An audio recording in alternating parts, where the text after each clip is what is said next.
For those of you that have taken classes or know Kyle, you know what a great guy he is and how entertaining he is as a speaker. And we are very fortunate to have him on campus as not only a full professor, but the chair of the English department. So Kyle, we'll turn the time to you, and we're excited for your presentation. Cool.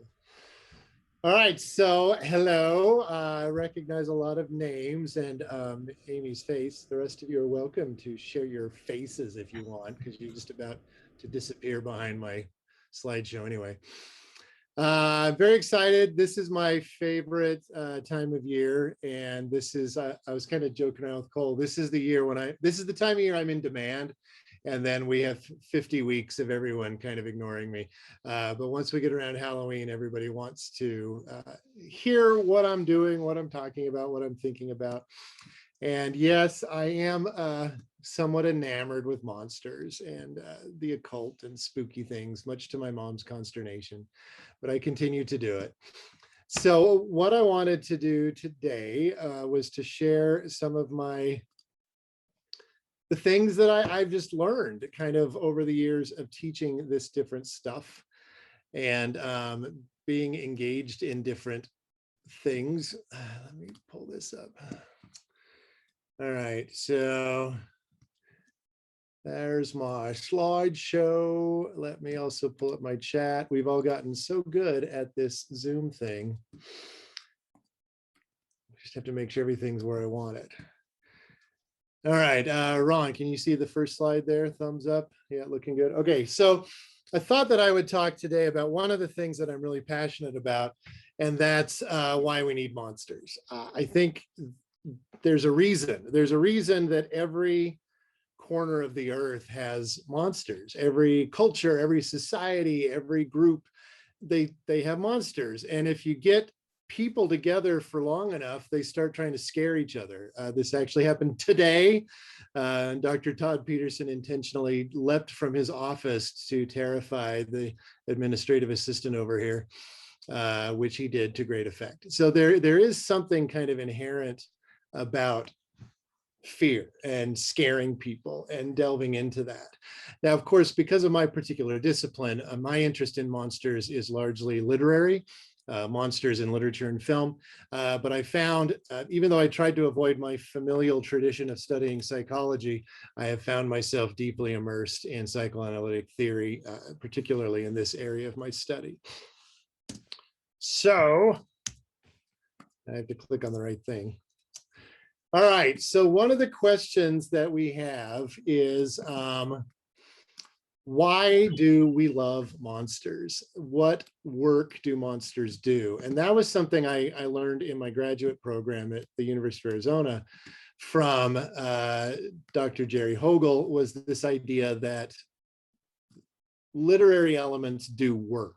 They do work for us as a society and us as a culture. And so my premise for today, but also pretty much for everything I do, because I'm teaching a really great seminar class right now on Frankenstein and Dracula, is the idea that we need monsters. And the proof of that is what I already said. They're there. They exist in mythologies and folklores and religions and literature, and they're all over if you just know where to look. The very basic argument for this comes down to the word monster itself. The monster has the same root word as demonstrate. There's also a few other connections between those words, but the idea is that monsters reveal things to us. They show us things that we may otherwise not want to be exposed to or be aware of. So in Freudian terms, this is the return of the repressed, the idea that there are certain things that we as a society do not want to deal with. We don't want to face them. We don't want to think about them. But they're there. They're there whether we want to pay attention to them or not. And monsters allow us to see and recognize and engage with these things. The things that we repress, the things that we don't want to pay attention to, the things that we want to ignore, monsters bring them to the fore. What that means is, in very simple terms, monsters are metaphors. Why are they metaphors? Because for the most part, they're not real. So this bald-headed vampire dude, not real. This kind of emaciated Draugr figure, totally made up. Werewolf over there, fake. Ghost, not sure. Jury's still out on that one. I'll let you know someday. But for right now, I am open-minded when it comes to the ghosts. So here are some of the great monsters that I'm particularly interested in. Obviously, there's more. And just a quick overview of where we kind of get the traditions. Now, ghosts have always been with us, but literarily, they really start coming into focus with Shakespeare. Shakespeare liked to use ghosts as plot device. Witches similarly have been around for hundreds and hundreds of years, obviously manifesting in witch trials, both in Europe and in the New World. But literarily, some of the more famous appearances of witches also started with Shakespeare, but also in Wizard of Oz. Vampires, one of my personal favorites in terms of literature, started with Polidori's The Vampire, became really famous and codified with Dracula. But vampires are an old one. They exist in many, many different cultures, in many different forms, and under many different names. Werewolves are a little trickier. Werewolves have a lot of origins in different fairy tales. You think of Little Red Riding Hood is werewolf-like, but there's also some mythological traditions, especially in native cultures, that engage with the wolf. The earliest werewolf narrative is one I'm pretty sure none of us had ever heard of before today, Hughes or the Werewolf. And in a certain way, Dr. Jekyll and Mr. Hyde explores the idea of the werewolf, but without all the fur. It's obviously similarly related. I've built a very bizarre career on zombies, the next one, mostly because nobody else was doing it at the time, so I jumped on board. The zombie is the most, in a lot of ways, the most recent creature on this list, although many traditions and many cultures have something like a zombie. But they really hit the literary stage with Victor Halpern's White Zombie, and of course the films of George A. Romero. Aliens have also been relatively new additions to the pantheon here, but Wells's The War of the Worlds does kind of beat zombies by a couple of decades. And we, especially in the 50s, saw a lot of alien narratives, and even more so in the 60s, once we began actively going to space ourselves. Plus, just remember, aliens are always metaphors for communists, always, every time. And then psychopaths, which are a little more recent, they of course are based in a lot of ways on Jack the Ripper. One of the first really great psychopathic narratives, though, is Psycho, based on a novel. And that really gave birth to the slasher films of the 70s and into the 80s. Still popular. We have a Halloween movie in theaters right now because Mike Myers just won't go away. Now, I want to couch this in terms of the Gothic. Not all Gothic narratives have monsters, but the way, and not all monster narratives are Gothic. A lot of monster narratives are horror, or even, some other subcategories. Realist fiction can include monsters, romances, etc. But the work that monsters do is relatively well described in a study of the Gothic tradition. I love Gothic literature because it's relatively recent, and I love the fact that it was intentionally created. A lot of literary genres naturally kind of come to be through use and refinement, whereas this dude named Horace Walpole back in the 1780s, he set out to invent a new literary genre, and he succeeded. So not only was he amazingly arrogant, he was relatively brilliant. And so a study of the Gothic tradition is going to help us understand what monsters are all about. So I've already said this, monsters have always been with us. The presence of monsters, I think, is essential to the human condition. And for two kind of big reasons. One, monsters can explain the inexplicable. Granted, they're not the only literary figure that can do that. Gods and demigods certainly can do that. Other types of mythologies can do that. But monsters usually kind of explore the grimmer side of humanity. And then monsters are morality tales. Monster narratives are surprisingly conservative in their message because they want to encourage good behavior.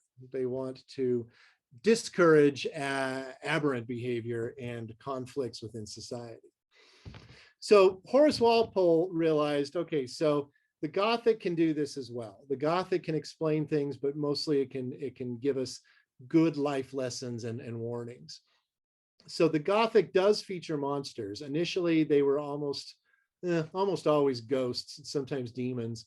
And then later, as the tradition continued, more and more of the pantheon started showing up, such as vampires and other things.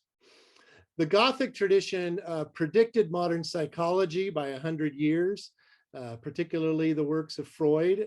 Gothic deals with the uncanny, the return of the repressed, and in a lot of ways with the idea of the id, the ego, and the superego. So I don't know, Freud maybe wasn't as original as we think he was. He was just a plagiarist, like all great thinkers. Okay, so I told you I got to study with Jared Hogel. He's one of the leading Gothic scholars in the world. He's been usurped by a new guy named Fred Botting, who lives in England. I've had a chance to meet him, but I haven't studied with him directly.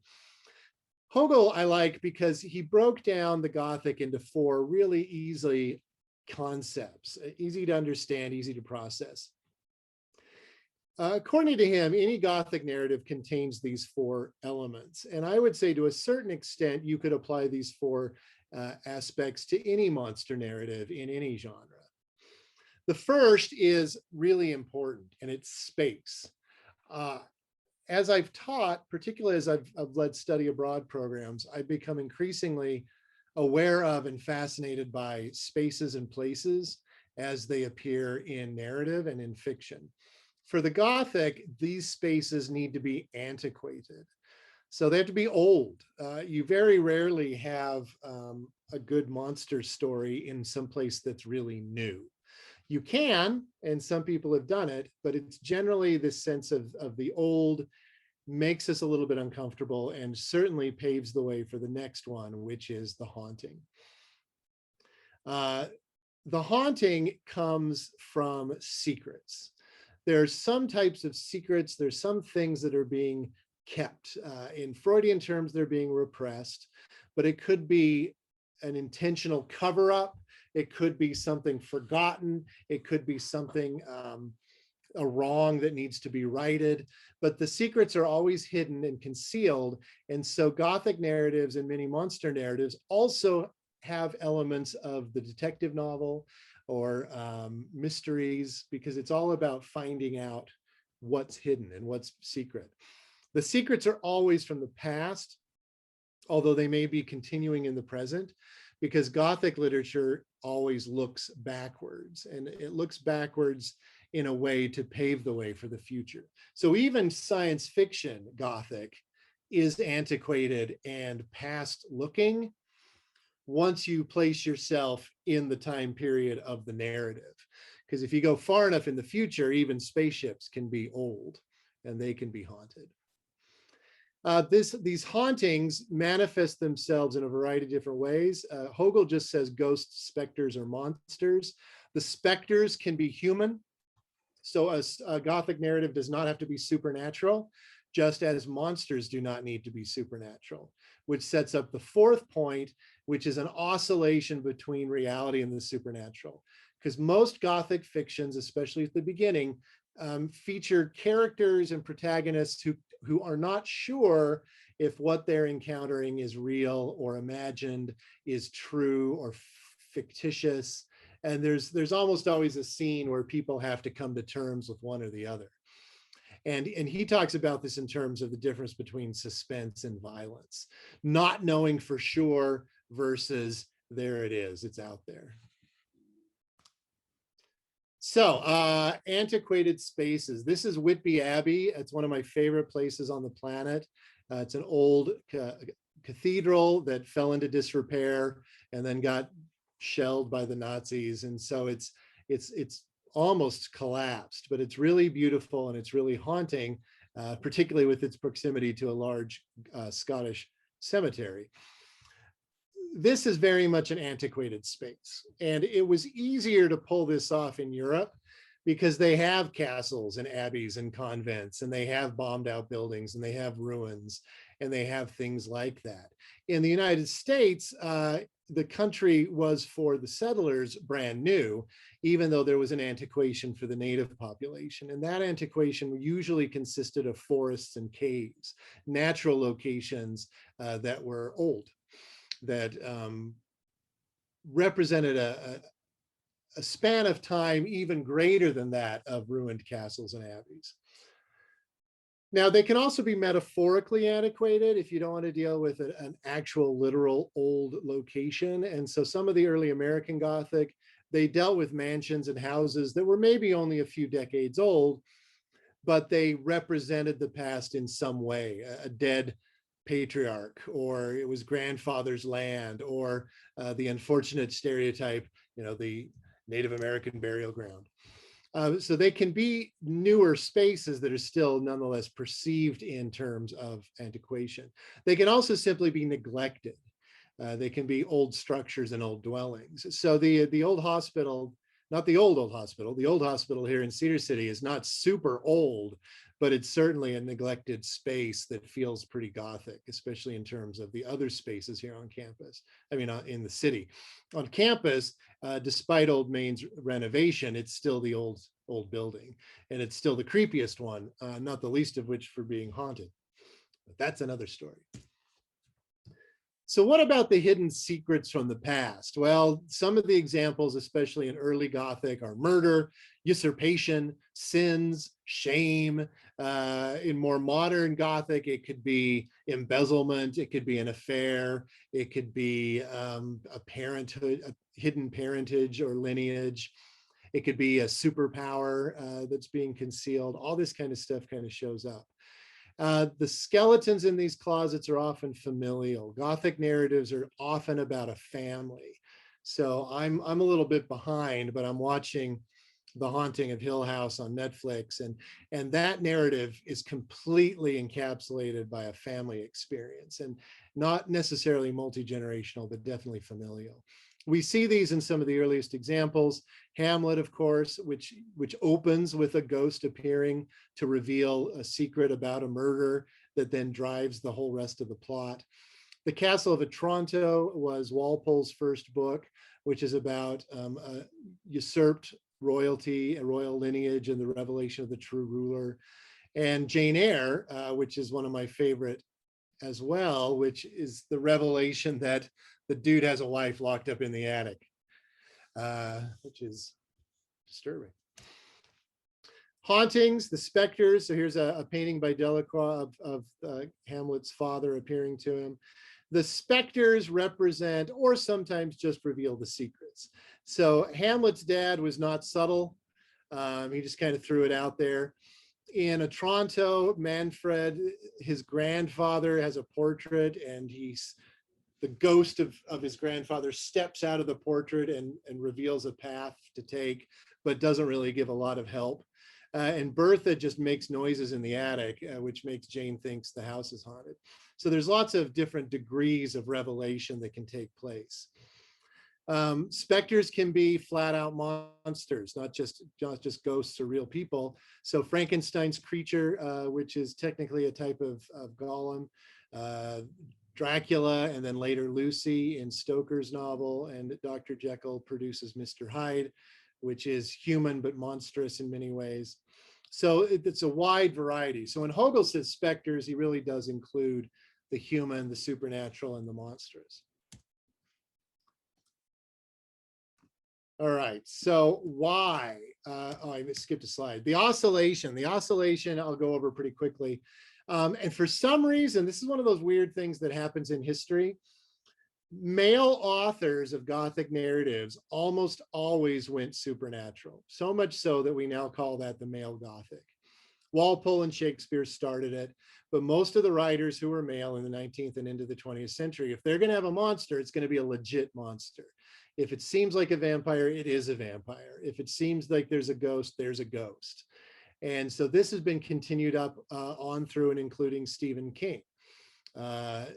So they're a little bit more violent, shocking, and tragic, and they traffic in what we would call horror, traditional horror, which is horrible things that you see and realize and experience.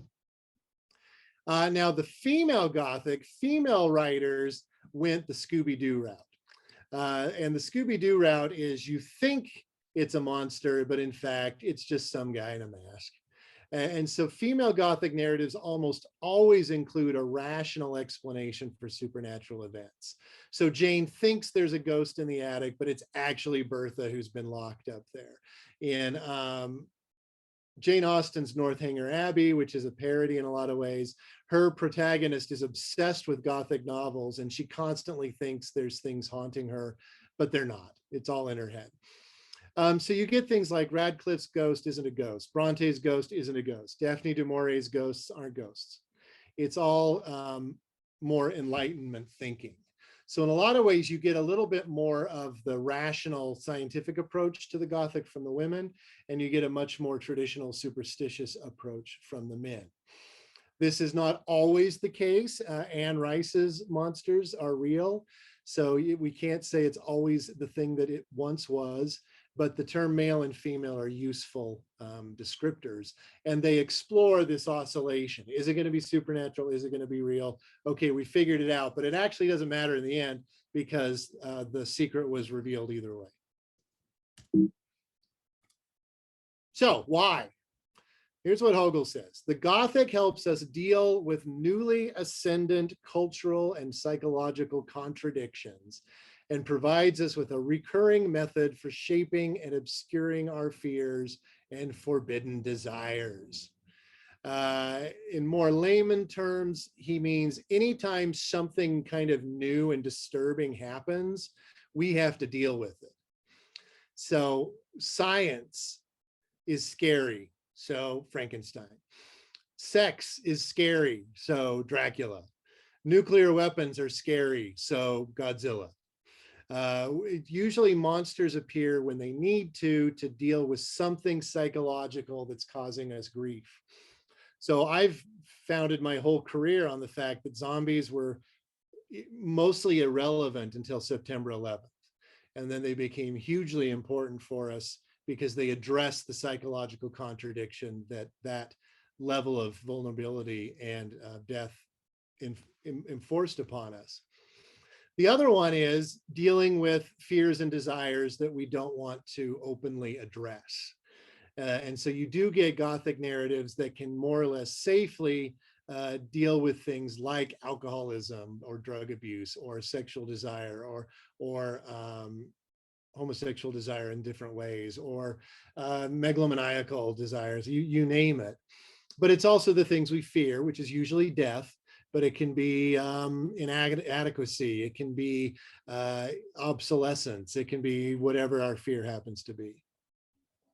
These manifest through three different, and I don't have them in chronological order, but they're three different semi-psychological concepts or terms: the uncanny, the idea of abjection, and the oldest of them, the sublime. So I'll go through these relatively quickly.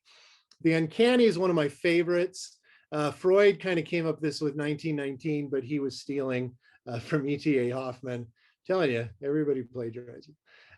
This idea that we are scared by things that are uncanny, or in the German, he calls it Unheimlich. So here's the basic breakdown. Things that we're familiar with just aren't scary. All right, so here's a mug. I am not frightened of this mug.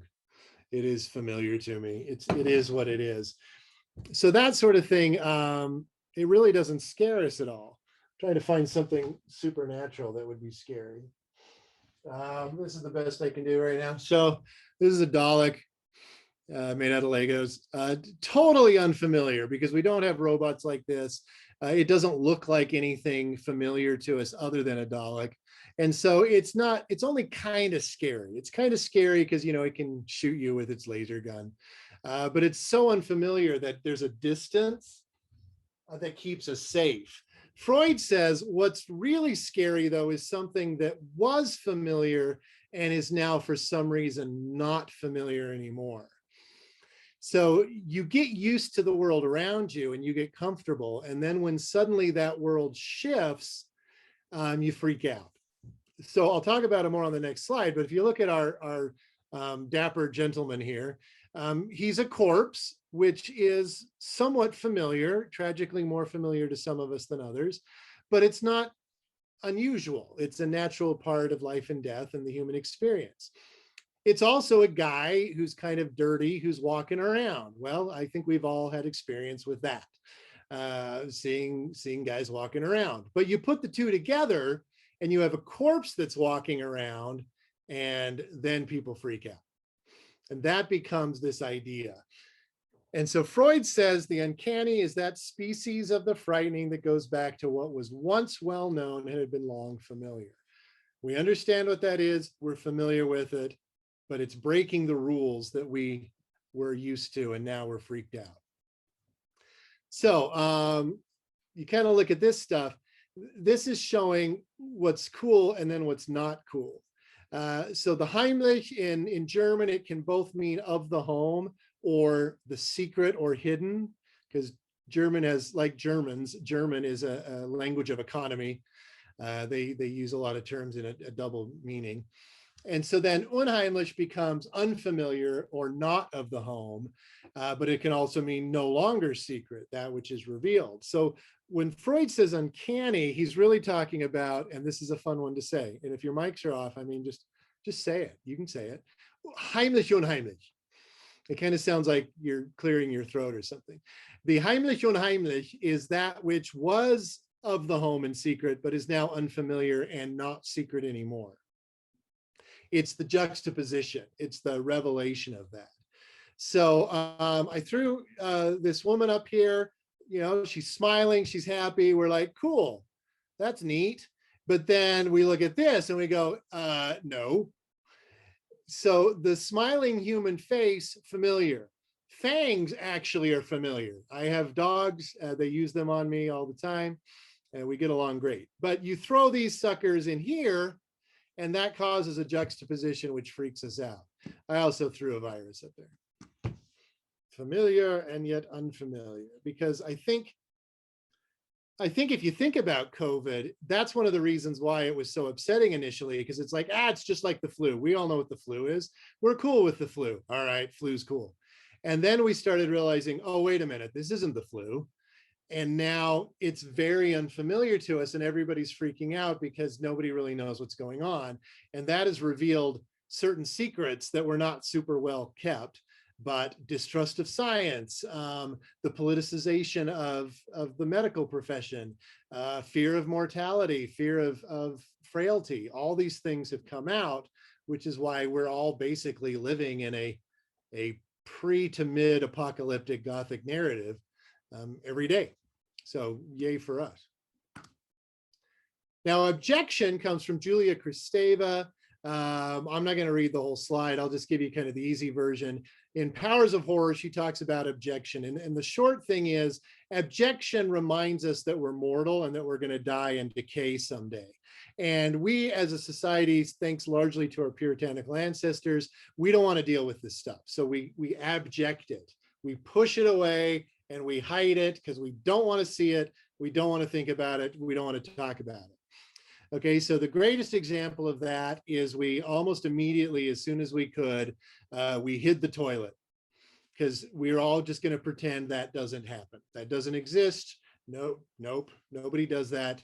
And it's not proper to even talk about it. But similarly, we don't like blood, guts, pus, mucus. We don't love any of that stuff because it reminds us that we're sick, or that we're ill, or that we're mortal, or that we're dying. And so if you see my little bulleted list here, nobody really wants to talk about any of that stuff at a party. You will be isolated and ostracized very, very quickly if this is your list of topics, because we don't like to think about it. So we don't even like to hear people blow their nose or to retch. And we certainly don't like to see somebody bleed. People pass out from that because it's so upsetting. So they haunt us. Bodily fluids of all kinds haunt us because they remind us that we are mortal, that we're biological, and that we're animals. And we certainly don't want to admit that. We're better than that, right? Oh, look at that dog. It's just peeing in the bush. Well, who else has peed in the bush before? Come on, show of hands. No? All right. The Sublime is one of the older ones, which is this idea from Edmund Burke way back in 1756, that we can be something that can be beautiful and terrifying at the same time. So again, it's plagiarism. Freud's idea, which Tronto was doing, which stole from Burke. It's all there if you go back far enough. Burke was mostly talking about nature and the idea that something that is amazingly beautiful can also overwhelm us. So if you look at this painting, the Hudson River School loved to play with the sublime. On one side of the painting, we have a storm and an old crinkly weathered tree, and that stuff is terrifying. Storms can be really, really scary. But then on the right side, it's beautiful and pastoral and sunshiny and everybody's happy. You put them together and you have this subliminal or sublime experience. So with my students, I always say, go stand on the edge of the Grand Canyon. To me, that was the most powerful sublime moment of my life, because you look over the edge and you go, oh my gosh, this is so beautiful and I'm going to die. At the same time, you have that contradictory emotion, and it gives you this kind of dramatic response. Now, what Burke said was, that means there is pleasure to be found in terror. When we feel that sense of fear and vulnerability, we also like it. That's why there are horror movies, obviously, but it's also why there's roller coasters, why people go skydiving or bungee jumping. Not me, thank you, but that's what other people do to fulfill this subliminal or the sublime pleasurable terror. And that brings us back to Freud and the idea of the return of the repressed. When we are confronted with something familiar, unfamiliar, something that is uncanny, it acts in our real life like the monster. So monsters in literature are uncanny and they reveal in the narrative, but in our real life, we can run into things that are uncanny that force us to confront something. So when you do stand on the edge of the Grand Canyon, part of you thinks, I should jump. I wonder what would happen if I jumped. What would that be like? Because Freud says we all on some level have a death wish and we don't want to think about it. We don't want to admit it. Because when I drive down Cedar Canyon, there's a part right before you turn into Ashdown Gorge where the rock to the right is like a ramp. And every time I drive by that, I think, well, what if I just hit that thing going 80? And every time I have driven by that thing 478 times, and I think about that every single time. And that makes me realize on some level, like all other humans, I have a death wish, which is weird and disturbing, and which is why we don't want to talk about it. So it reveals the secret. And so Freud says this is why monsters work, because they are a form of psychotherapy that happens almost you don't have to do anything. It just happens. So here's the formula. You take the familiar, you make it unfamiliar, and you have a revelation. So if you see a monster movie, you're watching the monster movie, initially everything's cool and familiar, then it becomes unfamiliar, and then you realize, oh my gosh, I'm really frightened that I'm going to get ill. Oh my gosh, I'm really scared that one of my children is going to die. Oh my gosh, I'm really nervous that I have done some wrong that will hurt future generations. I don't know. This is why people like me write papers, because this is what we write about. We identify the uncanny element. We figure out how it is haunting the audience, so we can identify the thing that has been repressed and is coming forth to help us come to terms with it, which results in cathartic pleasure. Catharsis is the best. And there's my works. Woohoo! Because, English department chair, should probably cite my sources. So Burke, Freud, Hegel, and Kristeva are the theorists I was drawing from. The rest is my own personal experience with primary texts. So we'll go back to my cemetery and kind of wrap up there. Monsters have a draw. And you can't pretend they don't. Horror movies, this is a little known fact, horror movies always make money, partially because they're cheap. They're one of the cheapest films to make. You just need to go buy a bunch of, Caro syrup and red food coloring and get all your buddies together and you make a movie. But they always do well. People go see them. People want to see horror films because they want to be scared. They want to have the social experience of being scared, which I think is really key to it. And it's a cathartic juxtaposition of emotions. If you ever gone to a horror movie, and then I recommend try to find a good PG-13 one, so you can go to a movie at which there's a large crowd of middle school kids. Because what will happen is something scary will happen. They will all scream, and then they will immediately all laugh hysterically at each other. Because that's the thing. You have that moment of terror, which is a moment of pleasure, and then you feel better about your life when you leave. The last thing I'll say before opening it for questions, the three greatest centuries or decades, sorry, the three great decades for horror films are the 30s, the 70s, and the aughts or the zeros or whatever we call that first decade. Because in times of stress and fear, the Great Depression, Vietnam and recession, war on terror and recession, it's weird how they're all economic.